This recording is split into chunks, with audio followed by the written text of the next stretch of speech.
just make a movie together. Nicolas Cage's movie career was over a couple years ago. He just like wasn't popular anymore. And now he's sort of back. Like he's in a couple movies now. It seems like he went into the underground. He had this Book of the Dead and he opened it and he made a deal with the ghosts that came out. And that's how he resurrected his career. This is amazing. This will be fun to animate. We're going to have to animate these ones. Motion Brush is a new tool that was released from Runway. It's really cool. You're able to like select a brush and then you color over areas that you want to move, and then you're able to tell what kind of movement you want to have. Ooh. Wow. Look, Nick Cage kind of like leans in too. That is so good.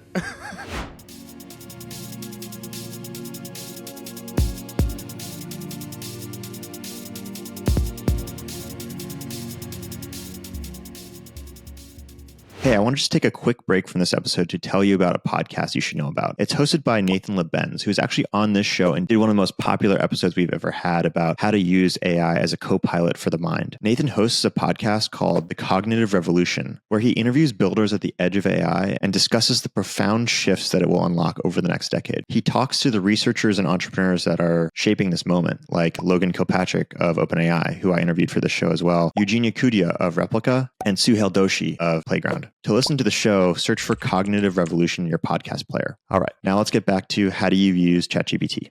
Dave, welcome to the show. Thanks, Dan, for having me. Of course. So for people who don't know, you are a film director and a commercial director. You work with a bunch of big brands like HP, Intel, and Google. You've been a film director for a long time in the traditional movie industry. And you are also a prolific AI filmmaker. You had a short film recently that came out called Borrowing Time, which went really viral. It's based on your father's life. And I saw it and I was like, oh my God, this is actually good. And I just wanted to have you on the show to talk about how you do that. No, that's awesome. And yeah, again, thanks for having me. Yeah, we can kind of dive into that short and then how that was part of my father's upbringing. But yeah, it came from a personal place. So it's cool to see something that's not like Harry Potter or Star Wars go viral, you know? Yeah, it's really great. Mr. Anderson, you have been found guilty of the charge of first-degree murder. I didn't protect my mother, and now I hurt my own legacy. Okay, so tell me about Borrowing Time. Like, what is it about? How is it conceptualized? Let's start there.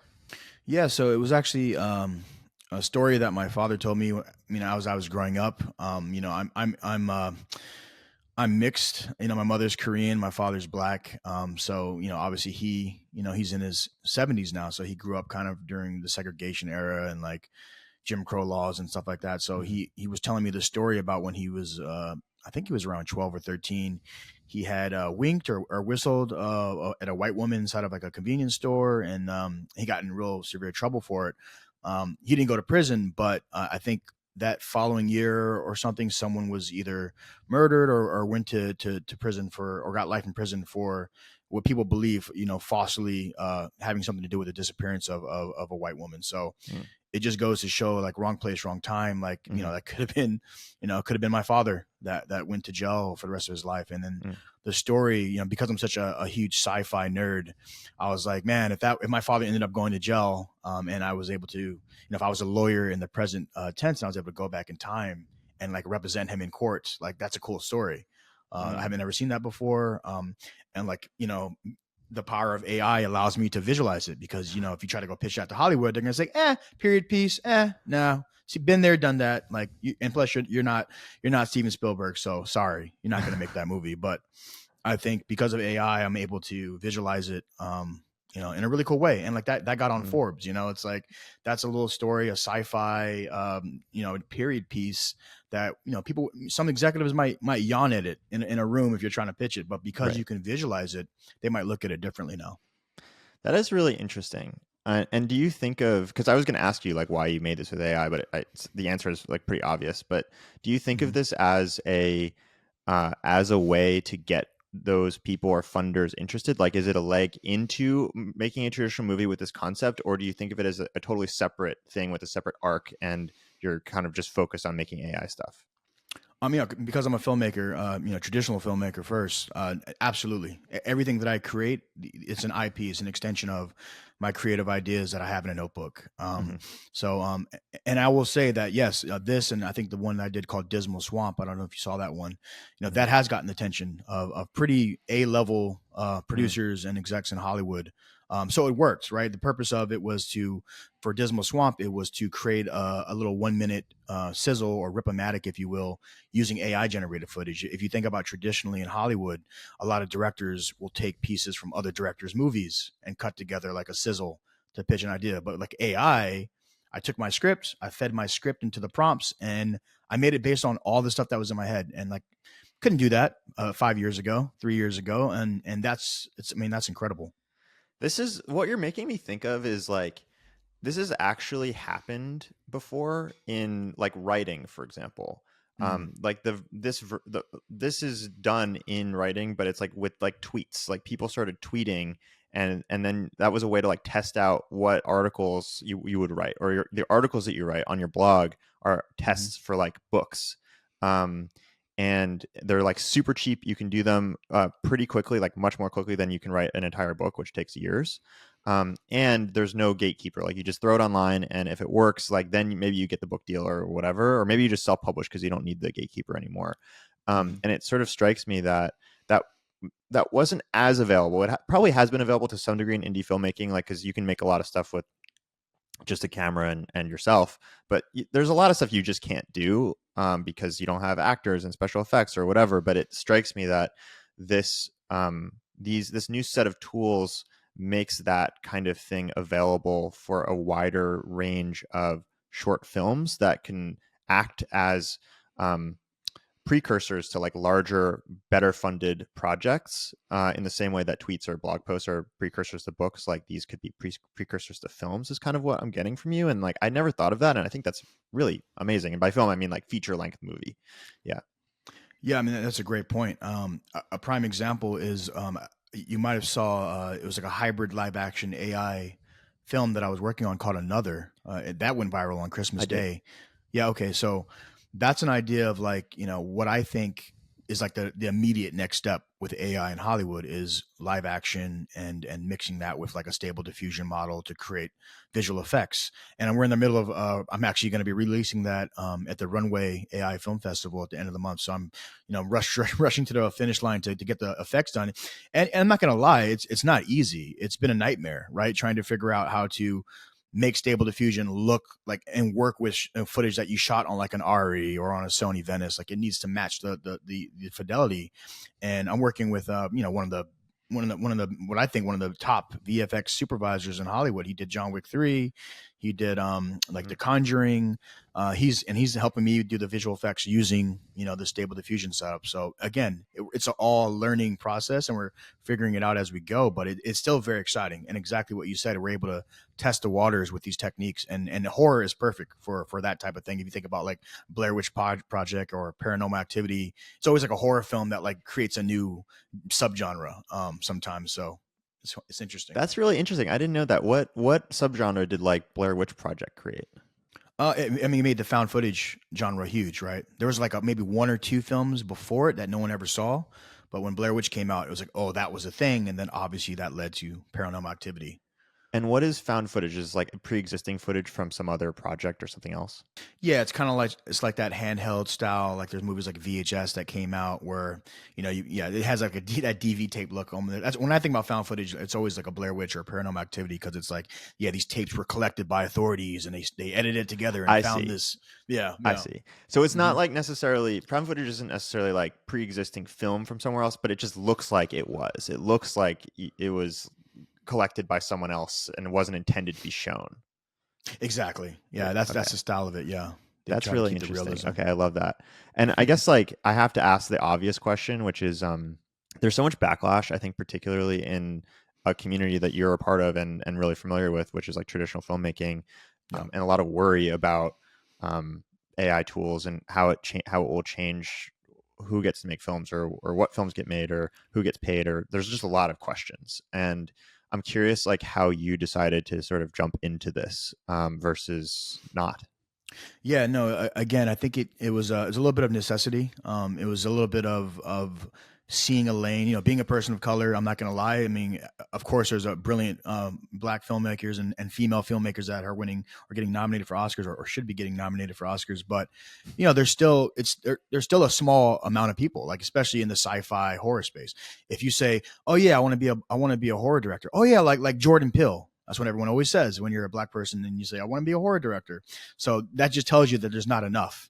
And I think for me, you know, my argument to anyone, and I have, you know, big time director films and big time film director friends and writers, and they're starting to come around. They're starting to kind of see the positivity in it and how it could really enhance and give people opportunities and storytellers opportunities that might not have, you know, the opportunity. Like I think about, you know, if you're like a, you know, if you're like a white kid from Arkansas, like who loves making films in your backyard, but you don't have like, you know, the connections, like you have a chance. If you're a black kid from the, you know, from the hood, like that's how I grew up, you have a chance. Like everyone has a chance to create something incredible. And that's what's really cool to me. And then, you know, I was able to speak to SAG directly, which was an interesting moment. I was actually talking to the board of directors through my friend Rob. He was giving a webinar on just the difference of like CGI versus AI, because there was a whole thing about digital doubles and, you know, is AI going to replace me as an actor? And while I can't like answer that truly and really know the answer, I do know that AI is going to be kind of used kind of how CGI is used. Like you'll use AI to create large stadiums of crowds and digital doubles of people, but it's all going to be with consent. And people, I believe people should get paid for their likeness and all that. So yes, so kind of to circle back on your bigger question is, I think AI is the best opportunity for anyone if they want to become a creator or a filmmaker or an artist and create something that can be seen on a large scale. You have a great chance if you use some of these AI tools. I love that. I mean, it's so interesting because it's so in line with things that I've felt and seen just in uh, different areas of the world. And I didn't realize how directly it applied to filmmaking, but it obviously does. Like one of the things that I see a lot is AI changes who can make software. Like it dramatically expands the territory of people who are able to build stuff because it can program for Mhm. you. And I think the same thing, it seems to be true here. Like the cost and the level of skill maybe to get started with building just making a very, very small video clip just went down tremendously. And obviously it requires a lot of skill to like build that into something that people want to see, but it doesn't require that much money. And like for me, we were talking about this in the production call previous before we started this show, and like I so wanted to make movies when I was a kid. Like I got this like I had this like Lego set, this like Lego Steven Spielberg Jurassic Park thing that like came with a camera, and you could have the little actors, and it was sort of like almost a stop motion animation thing, and I was like so into it, but you couldn't make anything good. And so then I got into like 3D modeling, and I was like trying to make a Pixar type thing, but that didn't really work because it was like at that time, you know, you have to be a freaking genius to like make an actual 3D animated movie in like the mid 2000s. And so then I started making software because like software, especially business software, you can like, you know, it's just easy to make forms that people fill out and pay money with a credit card, which I love. I mean, it's a really an amazing like part of my life. But honestly, like I think if a lot of the AI like filmmaking tools had been available, I would probably be making movies. And I think it's so amazing that like people now, anyone can just like go make a movie and it doesn't require that much money. It's so cool. Yeah, I mean, especially I think for my, you know, I have children, young children, and you know, they're artists and they have great imaginations. Like, I was just using Chat GPT the other day to like come up with a bedtime story on the fly for my son. Like, he's obviously big into Spider-Man and Venom, and so I created a story really quickly. Like, help me create a story with my son who's 5 and he wants to work with Venom to fight this guy. And it was like it did it really fast, and it was like, you know, it was like 9 p.m. So like I was on the fly, like how can I get my kid to sleep? And he loved it, man. And like, but it's like that little thing right there. Like you couldn't do that before. You would just, you know, struggle to get your kid to bed, or now they can go to bed happy, and you can create any kind of story you want, even for small things like that, which is cool. That's so cool. I guess I'm curious, what do you consider the new tool set for making AI films, and how does that differ from like the traditional one? Like what tools and programs are like part of the new workflow that you're working off of? Yes, it's interesting because I honestly think from what I'm seeing personally is that like I'm still using a lot of the old tool set, but I'm actually now figuring out how to work them into this new pipeline, this new production workflow. Like, Stable Diffusion has been out for years, but it's like it's now I'm able to hone it in and use it for a specific purpose, what I think would work for live action. Same thing with animated animation, right? You have Animate Diff, you have stuff like Warp Fusion, which a lot of people are creating some amazing animations. And like, I honestly think the first feature length film will be an animated film, like a Pixar type film, completely done in AI. Might even get the trailer for it this year. That's how fast this stuff is moving. Because I can totally see like like any of these diffusion models able to allow it. Because I mean, and the thing is, like, these guys who really know how to use it, they're not storytellers first. A lot of them are just tech wizards, and but when they start getting together with like the me's and the other kind of like people who have stories, it's going to be game over. I mean, you're going to have so many amazing things coming out, and I'm super excited for that. I love it. I love it. One of the things I'm like really fascinated by is how the new the new powers and the new limitations of a new tool shape the like kind of or the form of the art or the form of work that can get Hmm. made. And I think there's lots of examples like this through history, and I'm kind of curious about that for um the sort of AI film age. Like I'm noticing things like, for example, it seems like Runway, which is the main kind of way to generate a clip, take an image and turn it into like a video clip. Hmm. It only generates like, I don't know, 2 or 3 seconds at most, something like that. And so I'm seeing a lot of these AI films, including yours, like you have these like couple second shots and then it cuts to another one and it cuts to another one. And maybe there's also like it's harder to make the characters as continuous through each different shot. And so the kinds of stories you can tell that pushes you in a specific kind of storytelling direction. It creates rules for what the medium is. And I'm sure it's like still really early and these tools are going to get better, but I'm kind of curious, like, what are the rules for like what you can make with AI right now?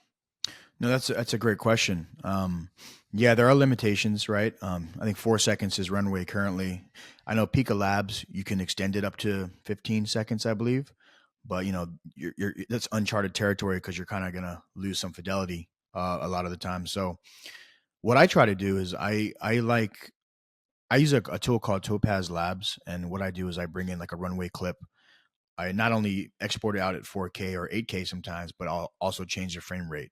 So if you get a 24 frames per second clip, I'll turn it into 60 frames per second, sometimes 120, and then you can extend the clip. So if it's like for my sci-fi, like Borrowing Time is a great example of like the scene where all the someone is very Oppenheimer was a huge reference, but just like the way the time travel scenes were happening and the lights were kind of whipping around, like I did a high frame rate generation, and then I slowed it down in post, so and then sped it up. So what I'm able to do is make clips last longer, and then mix that with quicker cut clips, so it actually makes the storytelling and filmmaking more like something we're used to seeing on TV. Like I always think about like the Tony Scott type films like Man on Fire, where there was always like these kind of quick cuts, or like or Snyder with 300 and Dawn of the Dead. Like those are some of my favorite films, but I love how they did the editing, and I think editing is a huge piece of my type of filmmaking with AI. Is I'm able to tell a story and not have to use just 3 second clip after 3 second clip. Sometimes you'll get an 8 second clip because I slowed it down, then you'll get a 1 second clip, and I use that cadence to help tell it. I see. So I think what you're saying is, and I can't, I kind of missed the tool that you said at the beginning, maybe Topaz Labs. Is that the Hmm. thing that is changing the frame rate so it makes the clip slower or faster?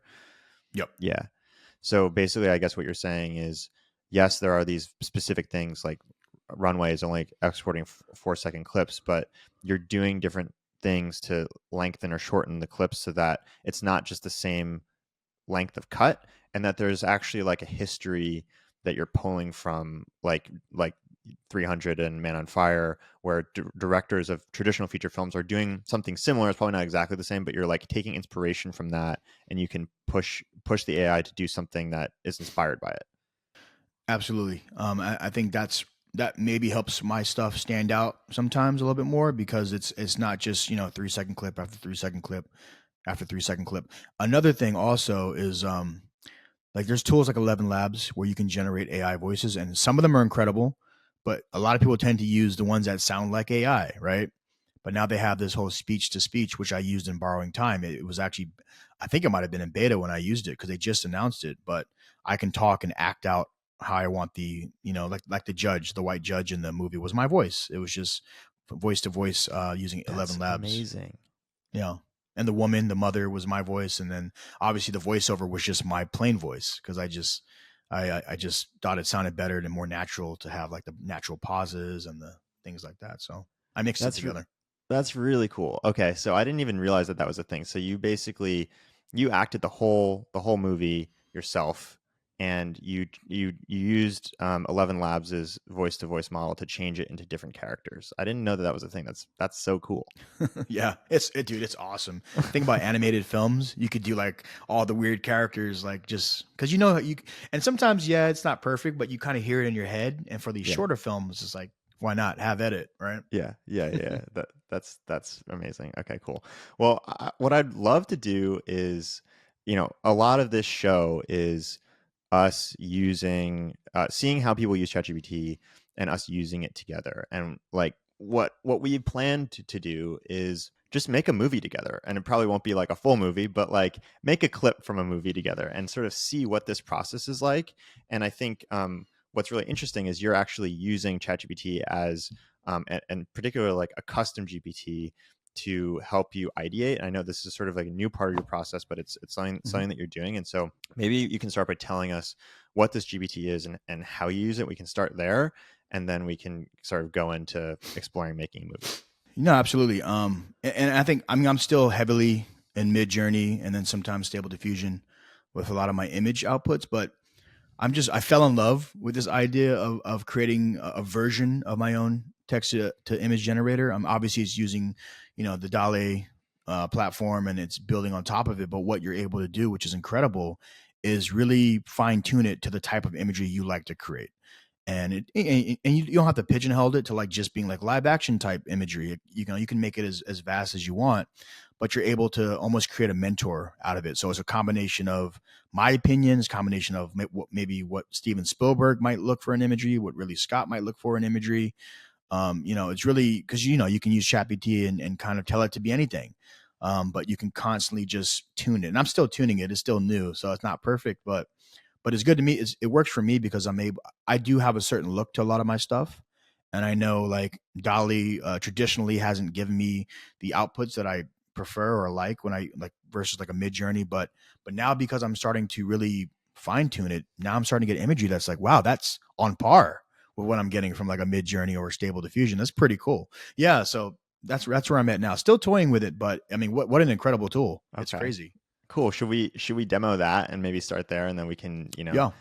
How do you start with this? Like when are you jumping into it? So yeah, I mean, I jump into it right away because obviously it's a image generation or text to image generation tool, but I can also talk to it like to get ideas. I can talk to it like it's almost like a mentor. So yeah, let's see. What would you like to prompt? Well, let's think about it. Like, okay, so what kind of movie do we want to make? Wow, I got to think about that. That's a good question. So on a previous episode of the show, we built this game with ChatGPT called The Allocator. And the game was basically this: you could play the president of any historical era.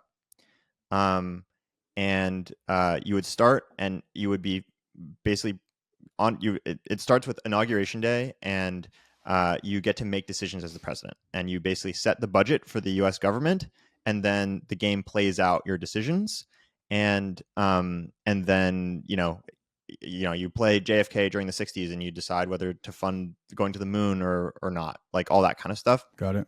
And we could do something that's sort of based on that. One of the interesting things about that game is we had a lot of Nicolas Cage cameos, because ChatGPT like generated this image for the GPT that it just looked so much like it just looked like National Treasure. It was giving us National Treasure vibes, and we were like, I guess there's going to be some Nick Cage cameos in this game.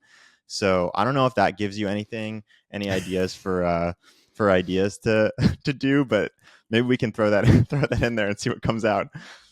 Yeah, Nicolas Cage is always there's always awesome epic imagery whenever you prompt him. Um, we could. I mean, yeah. Give me an idea. Let's see what happens. We'll just start there. Okay. I want to do Nicolas Cage getting sworn in as president. Um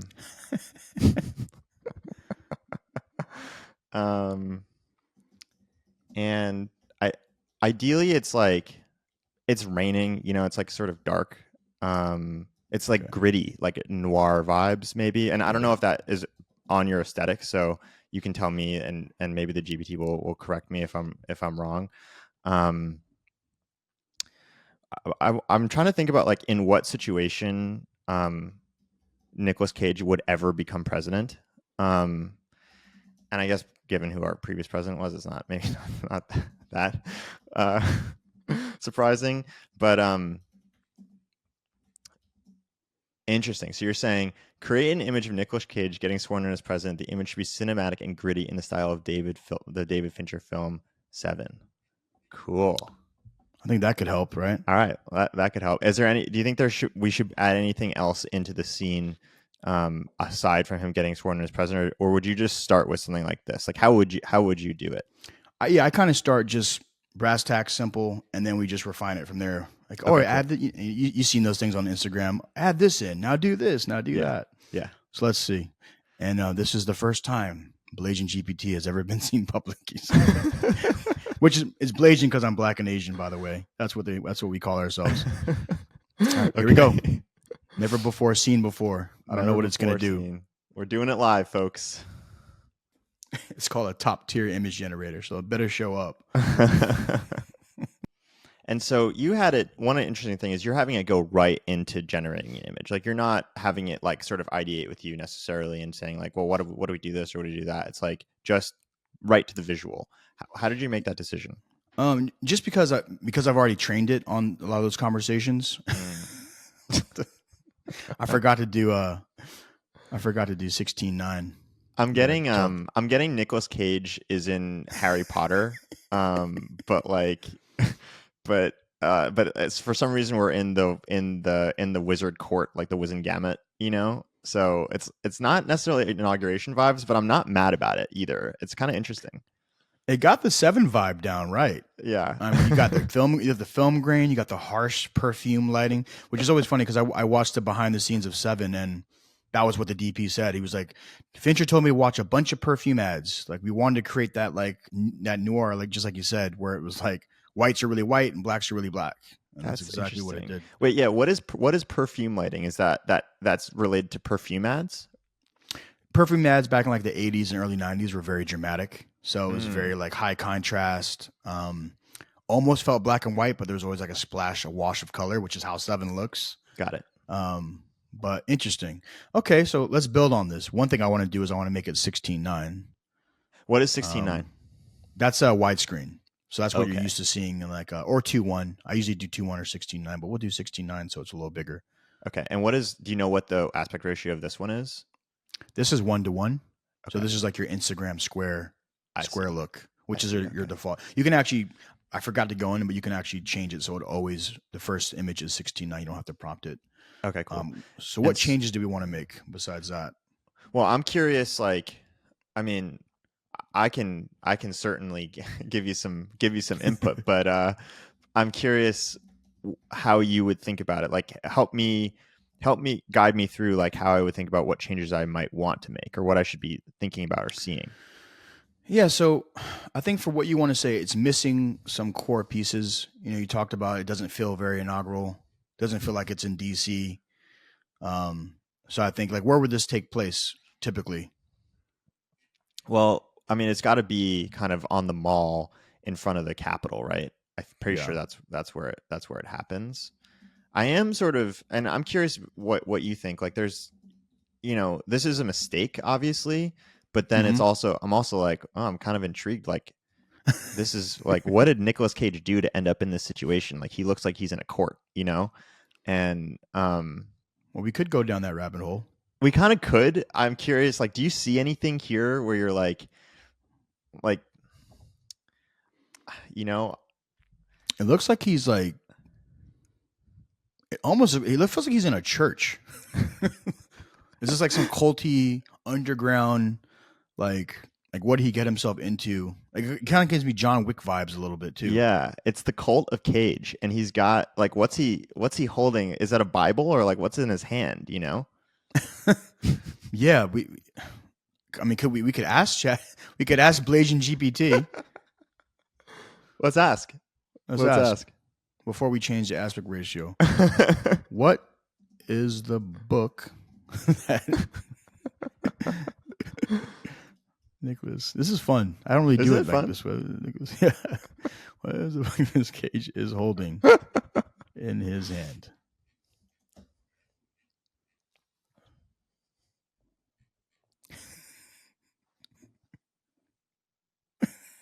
Okay. Interesting. Okay. ChatGPT's playing it straight with us. It's just a Bible or the Constitution. What if we say, but what if the book was? It almost reminds me of the book from Evil Dead. Did you ever see that movie? No. What is it? It's Evil Dead is that film where it's like that cursed book of death is like when you read a thing from it, it like causes all these evil spirits to show up. I love that. It's cool. Yeah, he's holding the cursed book of death and he's gonna open it. Okay, here's what it is. Nicolas Cage's movie career was over a couple years ago. You know, he just like wasn't popular anymore, and now he's sort of back. Like he's in a couple movies now. It seems like it's, and I think that's how he did it. You know, he went into the underground. He had this book of the dead, and he opened it, and he made a deal with the ghosts that came out, and that's how he resurrected his career. I feel like that could be it. Made a deal with the ghost, and he resurrected. This is going to be absurd. Resurrected his career. Show me the next scene. And so is that something that you would do, is like you find an image you like and then you do the next scene? Yeah, so if you think about so this is different here. So if I was in Midjourney, you get like the 4 variations, and then you can go down each variation rabbit hole and do more variations. So because you get one image, I typically like to say, okay, so what happened before this or what happens after this? If like I'm intrigued, and then and see what we get. Okay, let's see what we get. And if you want to try it in Midjourney too, like with a similar prompt, I'd be kind of curious to see like what the differences are.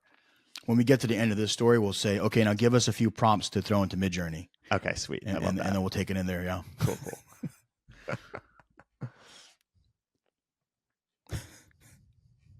Yeah, I'm kind of curious, like, you know, what drove Nicolas to want to do this deal with the devil, right? Because, like, obviously, he's got enough money.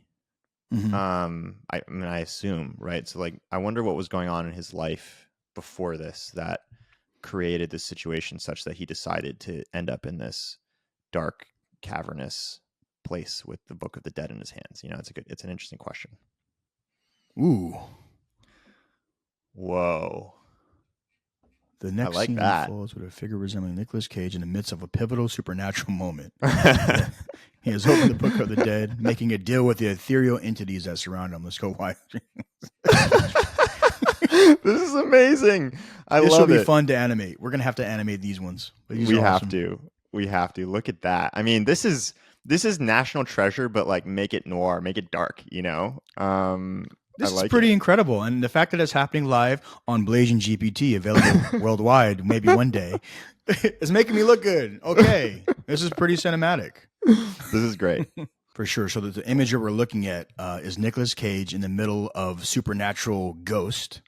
It's illustrating atmospheric tension and the blend of the supernatural with the gritty cinematic style reminiscent of Dave Fincher's work. The room is ancient and shadow filled, and it becomes the stage for this mystical pact, where the boundaries between the realms of the living and the dead blur, making a dramatic resurrection of his career.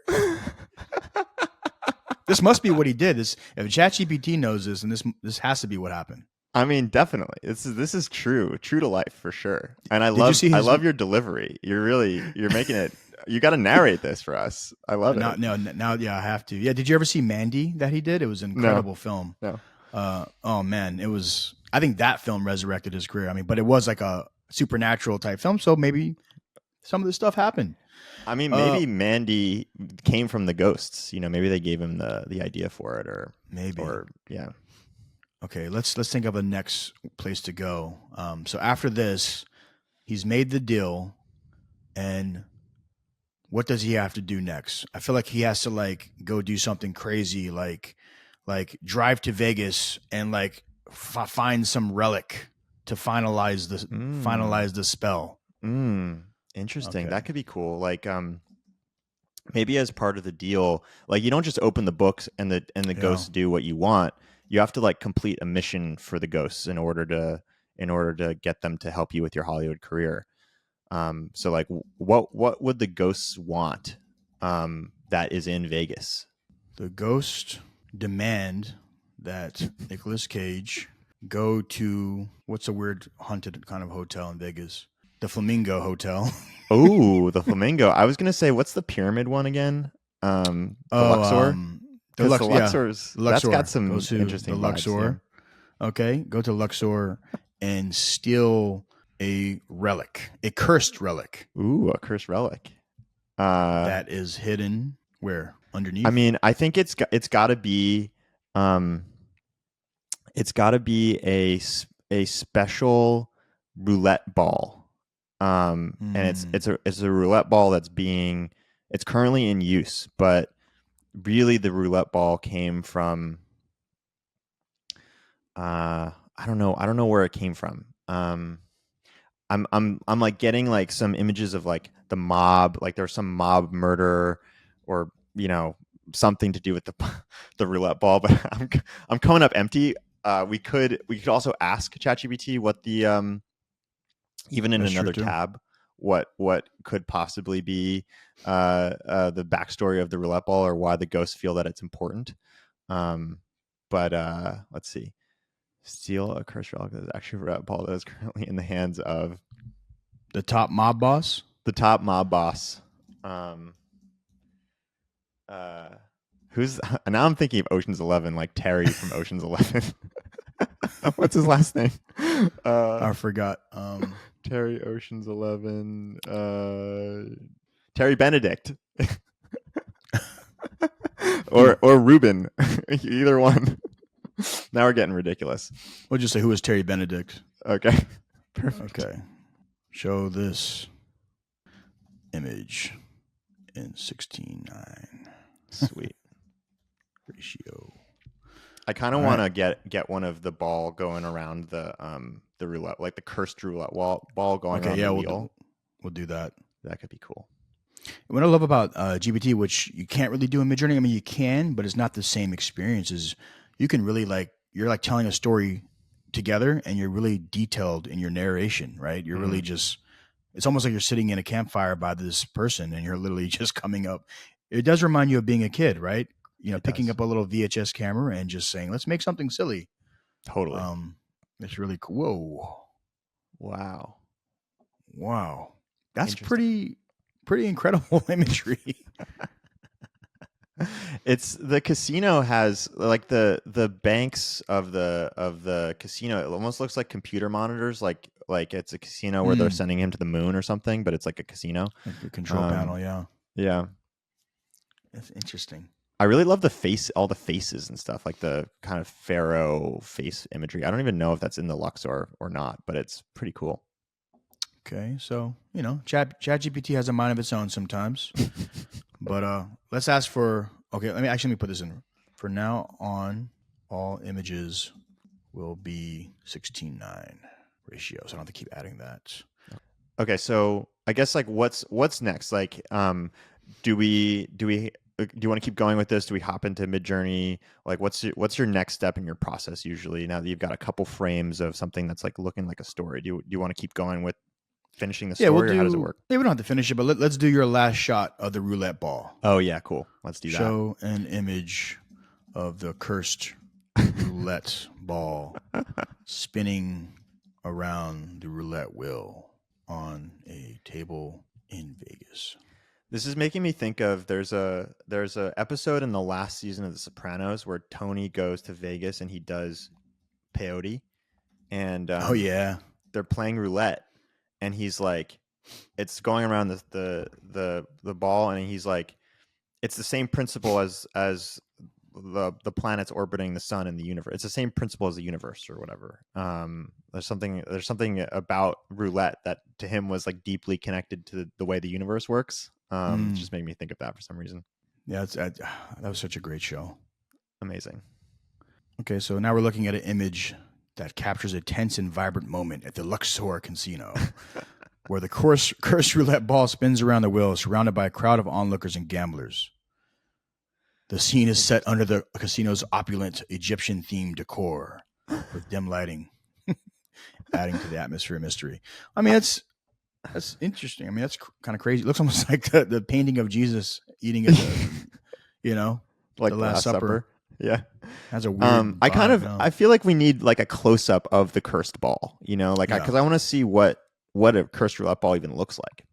Good idea. Let's get some camera angles in here. Show us a extreme close up angle of the. Sometimes if you go with shorter descriptions, it'll get you the nice kind of frames. Yeah. Show us a extreme close up angle of the cursed roulette ball. Okay, so you're saying show us an extreme close-up angle of the cursed roulette ball. All right. So I think maybe then we'll take a few of these prompts into Midjourney and see the difference. Okay, cool. And then we'll pick what we like the best and animate a couple shots. This is fun. I got to do this more often. I never really did this before. It's fun. It's cool to do it with someone else because you're bouncing stuff off of each other and then you're bouncing it off ChatGPT and you just create this thing that you don't even. Ooh. Whoa. Dude, good call, dude. That's epic. It's like a cursed Pokeball roulette ball. So the image presents an extreme close-up of the cursed roulette ball, showcasing its intricate details and the ethereal glow of ancient symbols and runes etched onto its surface. These mysterious markings suggest a supernatural origin, and the unique texture and sheen under the casino's lights further distinguish it from an ordinary game piece. Close-up captures the eerie beauty and craftsmanship of the ball. I mean, yeah, it really is it's really intricate design we got going on. That's really Indiana cool. Jones level stuff. I love it. I wonder if it knows what is cursed about it, like what makes it cursed. Yeah, it's kind of scary to think that there's maybe a curse already written on it that we don't even know. Maybe ask it. Maybe ask it. Tell us in what way the roulette ball is cursed and how it relates to the ghosts, and have it give us a couple ideas, just so we know. I want to know the lore behind this. So you're saying, tell us in which way the roulette ball is cursed and how it relates to the ghosts. The cursed roulette ball, imbued with ancient symbols and glowing runes, serves as a powerful conduit between the realms of the living and the dead. Ooh. Its curse originates from an old Egyptian ritual designed to harness the energies of the underworld and bind them to the physical object. The intricate symbols etched into the servers are not merely decorative, but are specific sigils that have been used throughout history to summon and communicate with spirits. They're writing a whole novel about this thing. I love it. Here it is. The deal that Nicolas Cage character makes with these ghosts involves the ball directly. By agreeing to retrieve the ball for them from a place of power, the Luxor Casino, symbolically tied to ancient Egypt and his mythical. Interesting that they went there. Duh, that makes sense. He unwittingly becomes a pawn in their game.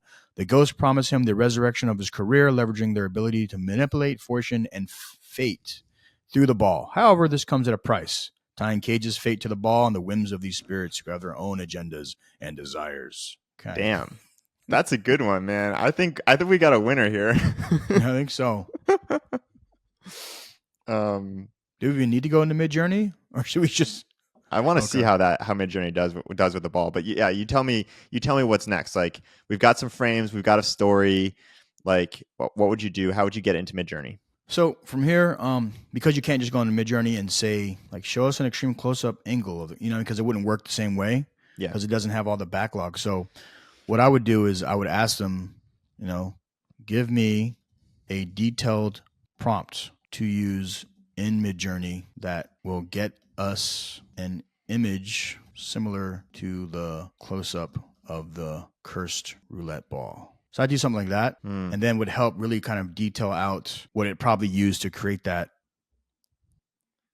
So you said, give me a detailed prompt to use in Midjourney that will get us an image similar to the close-up of the cursed roulette ball. And it's saying, for a platform like Midjourney, where detailed and creative prompts can lead to highly specific and intricate images, crafting a prompt that vividly describes the cursed roulette ball is key. Here's a detailed prompt you can use. And it just gave you a prompt, like create an ultra detailed, hyper realistic image of a cursed roulette ball central in the frame with a focus on its ancient mystical symbols and glowing runes. The ball should exude a dark, ominous aura hinting at its supernatural origin, and it just sort of keeps going. All right. Okay, so we're flipping over to Midjourney, and we're going to just test out this prompt and see if Midjourney does any better with the roulette wheel. So I'm going to do /imagine, which is the start for the prompt, right? And you want me to just paste it in, or how would you do it?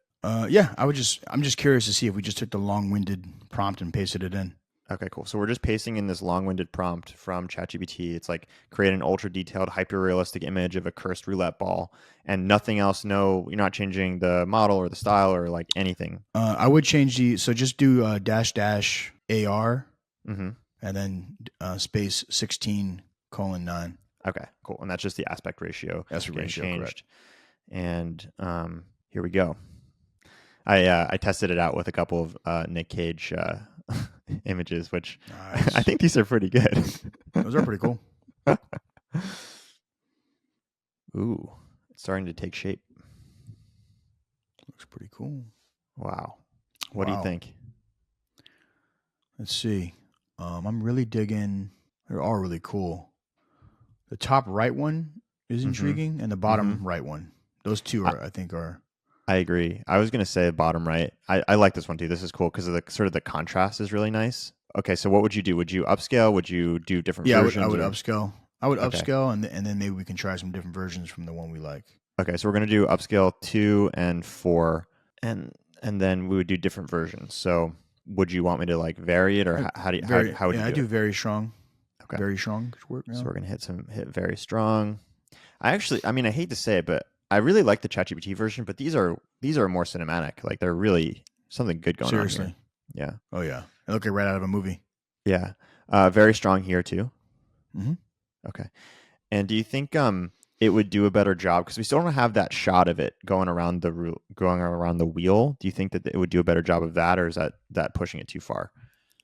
I would think so. I think it'd do a better job. Okay. And how do you get like the same roulette ball on the wheel? Is that possible, or do you have to kind of just fudge it a little bit? Yeah, that's when you kind of got to take it into like a Photoshop and fudge it. I see. Because the detail is so intricate. Right. It's not like a red shirt or a yellow hat or something, right. you know? Right. But yeah, because it's a circular thing, that's an easy comp. Okay, so here's our variations of the first one. It's wow. Really cool. Those are cool. Looks like a time machine on the bottom right. That's what I was thinking too. Yeah, or like those helmets that like divers wear. Yeah. Yeah. I'm getting that too. And then this one.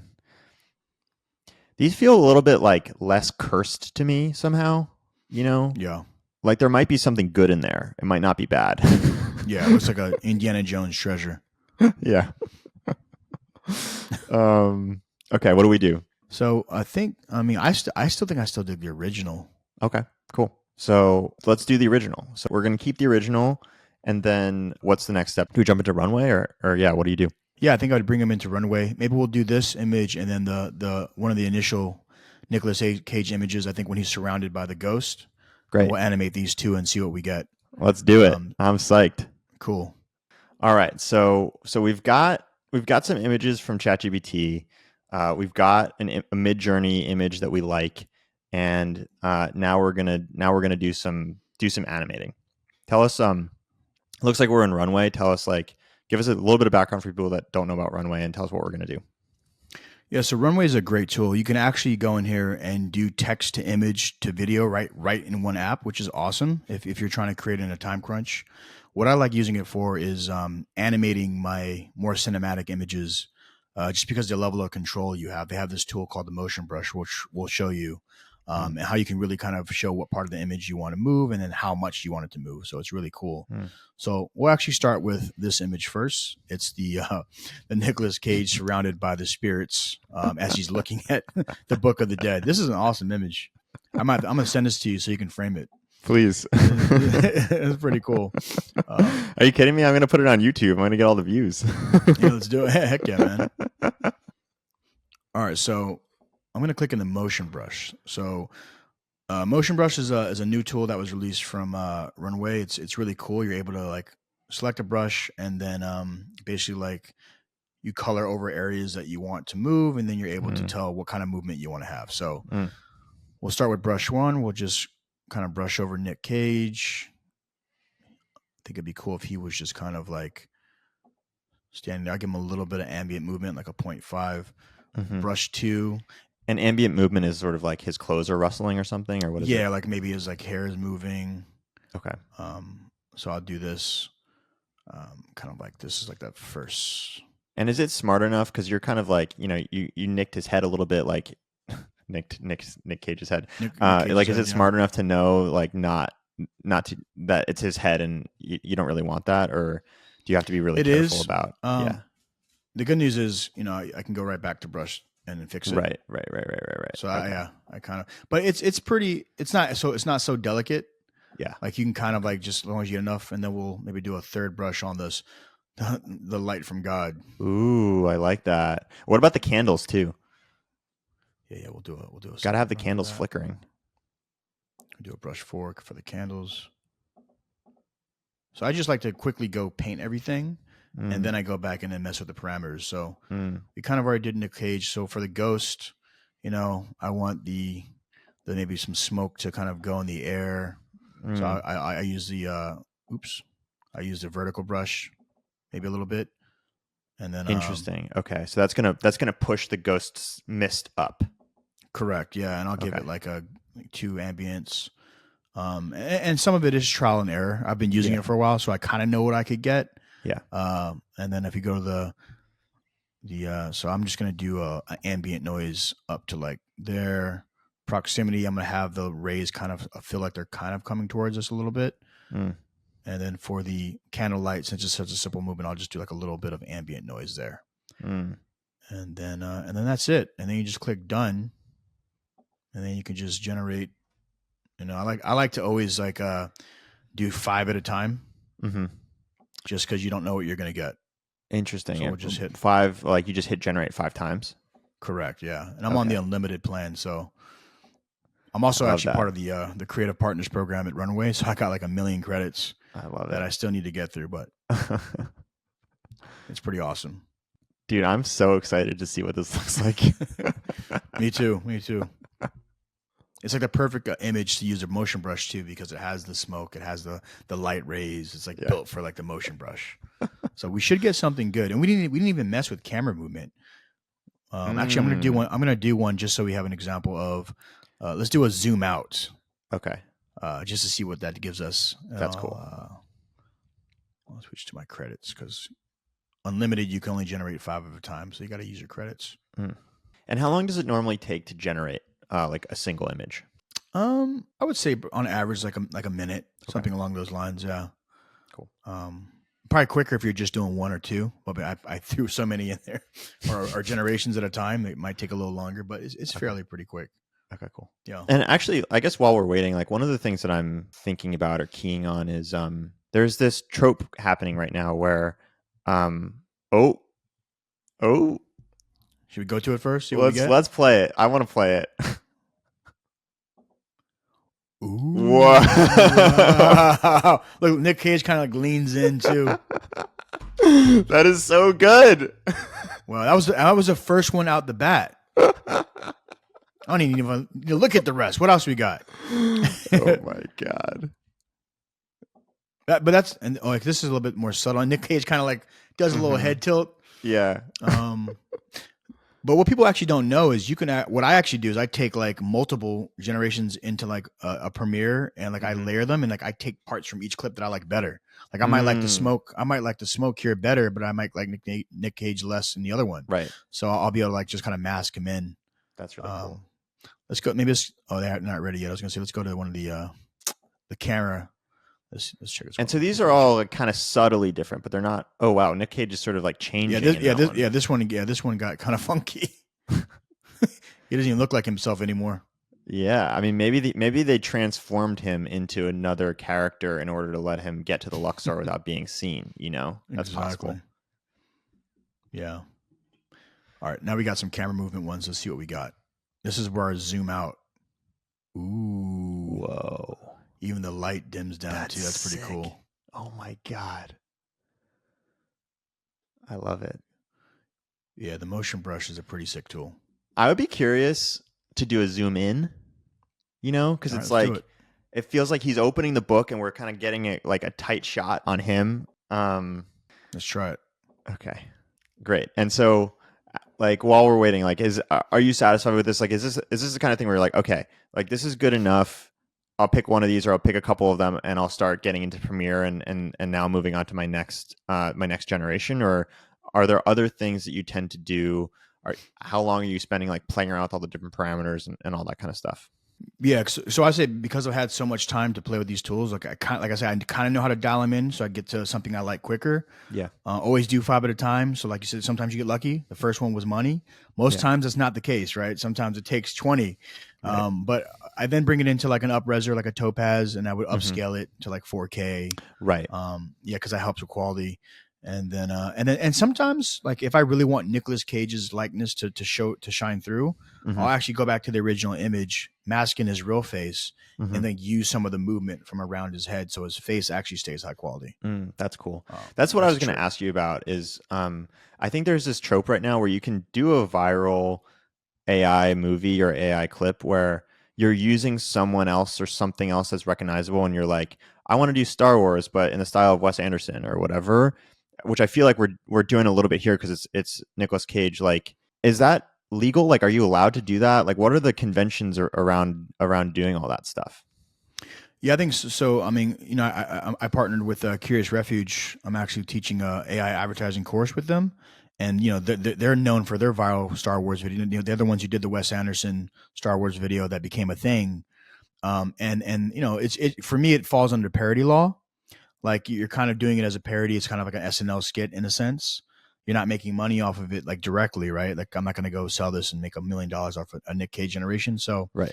I think as long as you do it ethically and do it under like a parody type idea, or like you said, like in a sizzle reel, if I'm trying to pitch a movie, I think all those fall under like ethical parody laws. Got it. Okay, that's cool. All right. So we got our close up, our zoom in. Let's see it. Interesting. See what it does his face. See, this is an instance where I would mask in the real face. Yeah. And I don't like that the light is kind of going out as we're going in, you know, but I think we've already got a shot that's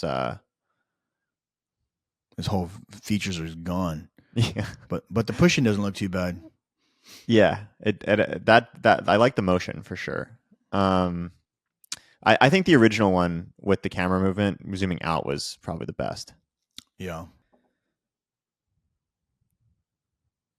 Amazing. Cool. So should we do the roulette ball? Yeah, let's do the roulette ball. Well, this is an interesting question. So with the roulette ball or with the Nick Cage thing, there was an obvious motion element. But with the roulette ball, it's like a little bit unclear what the motion is going to be. Like, is it going to be the camera? Is it going to be the light inside the ball? Like, how do you think about that? So usually like an image like this, I probably wouldn't do, I don't even know if I would go into motion brush. I think I would just mess with camera controls and mesh with the motion control. So let's try that for this one. Okay. So it's more of a traditional way to use Runway. Okay. So, and you can also give it a description, right? Like if you want like the light in the center to glow. Oh, cool.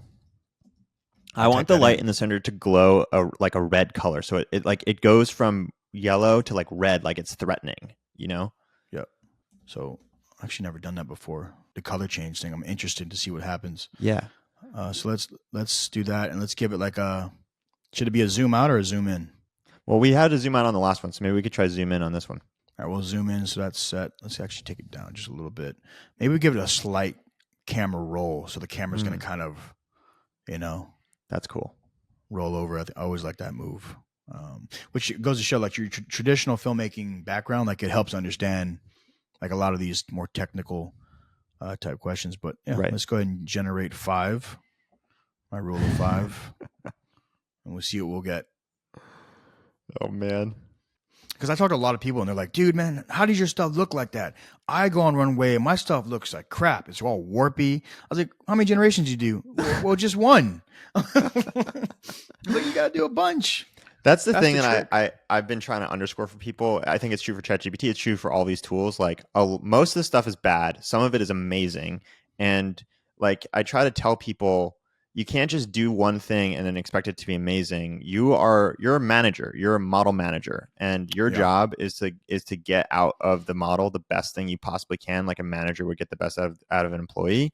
And so if it's not working, your job is to figure out how to make it work. And there are definitely techniques like what you're doing, which is like do 5 generations that are going to help you get to the stuff that's really amazing. And I think once people learn that, there's just going to be a sort of explosion in people using this stuff, because I think they just come into it with this expectation that it's just going to be magic on the first try. And it is magic, but it takes a little bit more work than that.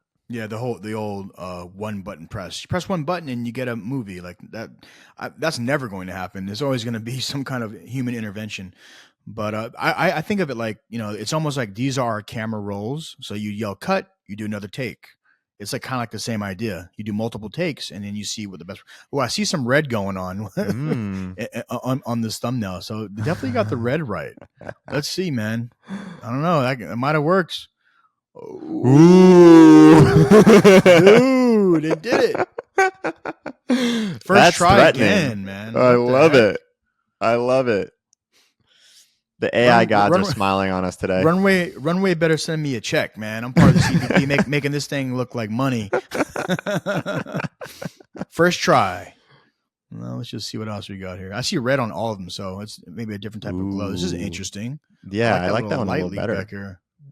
That's nice. Because it doesn't get, the last one got a little bit too red. It like went way like huge, and this one's a little more subtle, which is sort of interesting. Yeah, and I like this little leak back here going on. It's kind of cool. Cinematic. Yeah, that's cool. All right. Let's check the third one. Ooh. Whoa. It's crazy how it just goes these different directions. This is super overpowered red. Yeah. It goes to show, I like all of them differently, right? Yeah. Maybe you can use pieces of each, right? That's the beauty of it. Like this one's great. Like look at that depth of field that you're getting. Yeah. I like that one. Man, we might have to make this Nick Cage movie happen. I mean, I'm in, man. Can I be the EP? Yeah, these visuals are incredible. This one gave us a little white light at the top. That's weird. Look at that little. It's almost like a ghost orb. It's like haunted. This is cool. There you have it, man. Your experiment works. We got it. So in 60 minutes, 90 minutes, we went from nothing to a movie about Nicolas Cage resurrecting his dead movie career by interacting with a bunch of ghosts who send him to the Luxor to get a haunted roulette ball. And it's all on video. Like you can watch it. It's amazing. I love this. Yeah, this is awesome. Great idea. Great idea. Great execution. I think it was a team effort. We did a good job. Yeah, I love this. I feel so happy right now. I've never done that before, especially like on camera. So that was pretty fun. That's great. And Blasian GPT works. Well, if you make that public, we'll share a link. So let me know about that. And as you have other things coming out, like please share them with me, share them with us. We'll make sure to link people to them. I think you're amazing. You're doing incredible work. You're super, super talented. Thank you for spending the time with me, with us, for making our movie. Maybe we'll have to actually make it into a real movie and put it on YouTube. So if you have some time, you want to do it, let me know. And yeah, I appreciate you. I'll definitely make a movie poster in the interim, just so you can have it. So you can, when you launch this episode, you'll see the Nick Cage movie poster. We got to come up with a title, maybe on Discord. We'll bounce some ideas. Okay, we can do that. Nick Cage at the Luxor sounds cool too, though. I love that. Yeah. Haunted Luxor. Nick Cage and the haunted roulette ball. There you go. Awesome, dude. Cool. Well, good to meet you. Thank you. Thank you so much. Thank you, Dan. Appreciate it, man. Yeah.